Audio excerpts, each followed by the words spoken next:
Game of the week for this week is the Mavericks and Clippers on Friday night.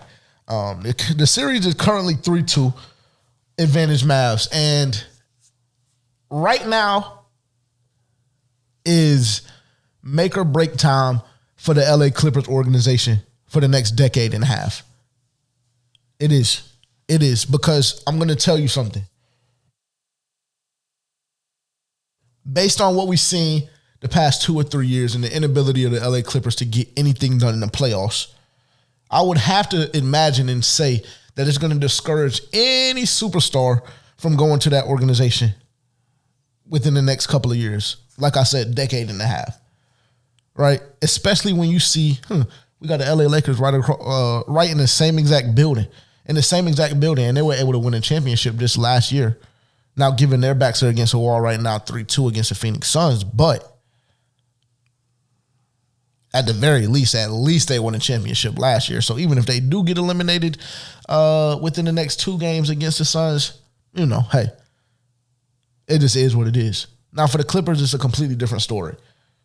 And that's what we have right now. I was on record saying last week that I believe Kawhi Leonard is already a free agent. I believe Kawhi Leonard's agent is already fielding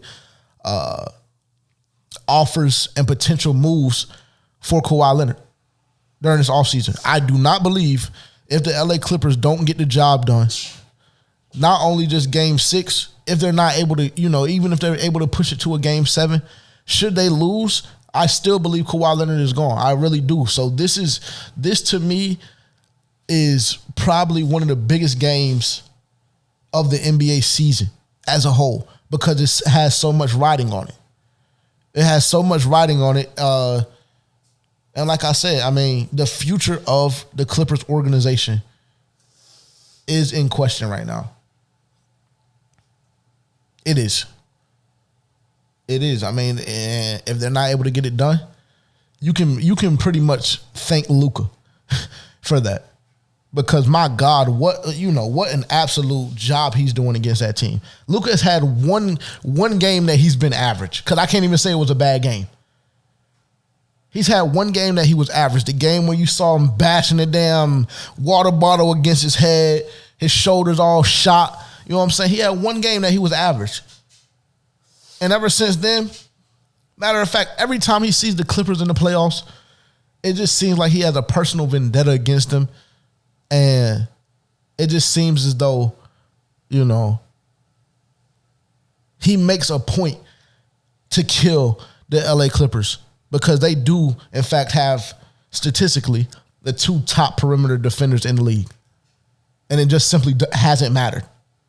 It hasn't mattered for Luka Doncic. This is a very big game Friday night. This is a must-win situation for the LA Clippers, not only for this season and to avoid elimination, but it's a must-win for the next decade to decade and a half of their franchise, because nobody's coming out there, based on what we've seen from Paul George in the playoffs, not only this year, not only last year, but, pretty much every time he's touched the playoffs since Indiana, it's going to be extremely hard for the Clippers to convince another superstar to come team up with Paul George in a Los Angeles Clippers uniform. So that is our game of the week. With all of that being said, I do predict the Clippers will win this game. Because it's like, bro, if y'all can't win this one with everything that's riding on it right now, it's not meant to be. If y'all recall back to my initial predictions, I just want y'all to know that I did have the Clippers in 4 in this series. And boy, was I mistaken. But I do believe Friday night, game 6, I do believe the LA Clippers will be able to pull the game out. I do. I think they'll go to Dallas. I think they'll get the job done there. And then game 7, we'll just have to see. We'll just have to see, because, this series, it's been up and down, back and forth. But Dallas looks really good. Dallas looks really good. They seem to have eliminated. The only thing with Dallas is it's very hard for them to generate offense when Luka Doncic isn't on the court, right? So that's the biggest thing for them. And that's going to definitely have to be acknowledged going forward for the future of that organization and what may have you.